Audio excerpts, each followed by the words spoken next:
Good evening and thanks for joining us, Jack. Those Chucks have been plagued with some pretty bad weather lately, a few events being cancelled or postponed, but all systems go in Little Pine there yesterday. Yeah, the weather wasn't a problem, so they were flying and turning and burning out there, so we have a story on that coming up. Fantastic. We'll look forward to that, Shauna, and mostly a nice weekend, but some pretty severe storms.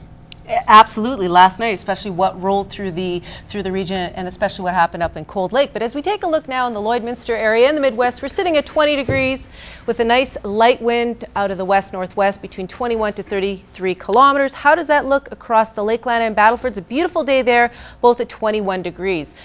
So what we're looking at is how long will the sunshine and the warm temperatures last? I'll have all the details coming up a little later on.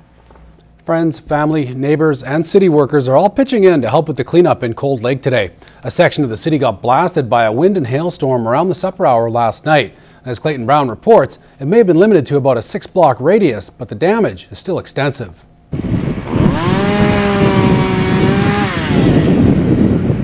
It was a storm that only lasted for minutes, but it left behind hours of cleanup. Last night, high winds and hail pounded homes, leaving residents in disbelief. We couldn't see out our window. It was like being in a wash machine. That was hail and just water and the wind and the leaves just whipping around.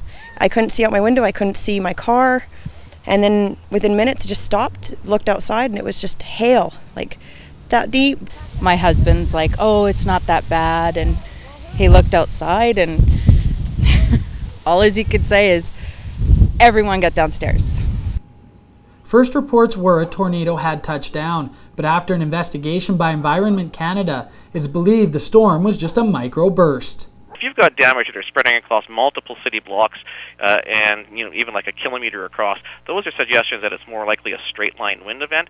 Whether it was a tornado or not doesn't mean much to Rachel Kirk. She wasn't home at the time of the storm and is glad she wasn't when she found a tree on her roof. It was scary. I'm glad I wasn't home when it happened, because a lot of people ran for their basements, apparently. It was really loud. It sounded like a train coming. The storm left behind trees on power lines, pools in neighbors' yards, and even a trampoline on a roof.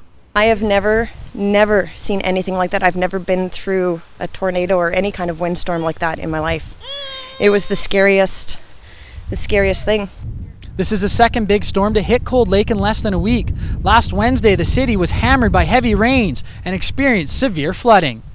In Cold Lake, Clayton Brown, Newcap News.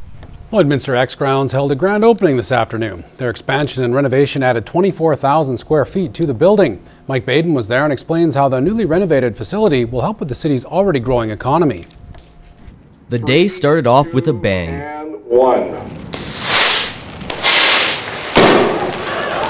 And after all that hard work, excitement is now settling in. It's a great feeling. This is such a beautiful looking facility. Our architect and our general contractor, the design worked extremely well. We're just ecstatic to see it finally completed and actually working. The expansion plan was brought up a couple years ago and has now become a reality. Came in to us with an idea, and it's a great idea, and you can tell by the look of the place and the feel of it that it's well done. It'll serve them very well for years to come. In 2007, the X Grounds made over $19 million, and with the new renovations, that number is expected to grow. It's a multi-use facility. We run livestock events, concerts, trade shows, weddings, seminars, meetings, you name it, we've ran through these facilities, and it's a tremendous, huge asset. We put through at least 225,000 people through our grounds within the year. With the project now complete, those involved are looking forward to a much-needed break. They might take the summer off, but they won't take very long after that and start to plan for the future again, and that's a good thing. The new facility will be used for various activities and special events. Mike Baden, Newcap News. The town of Waseca celebrated its 100-year anniversary this weekend. On Saturday morning, they kicked things off with their opening ceremonies. Whitney Stinson has more now on what's making this little Saskatchewan town a great place to live.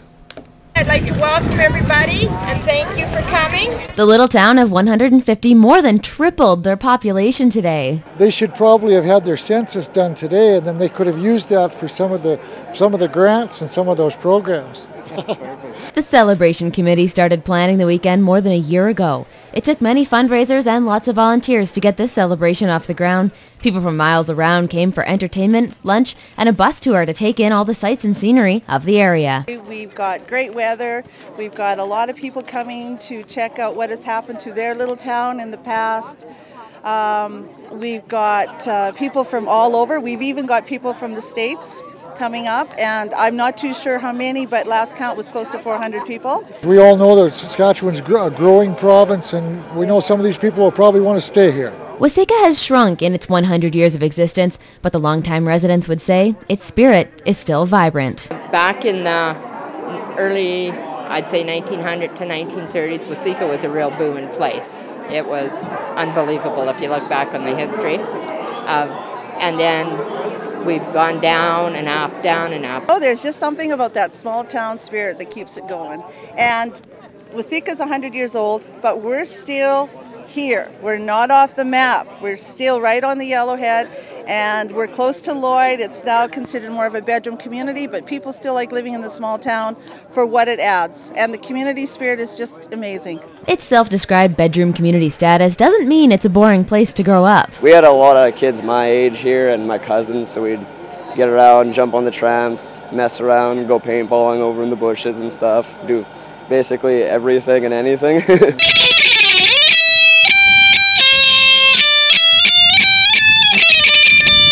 The town has been planning steadily for the past year for growth in Waseca.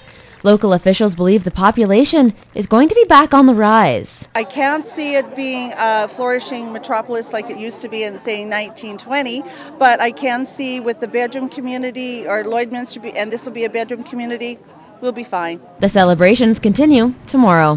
Whitney Stinson, Newcap News.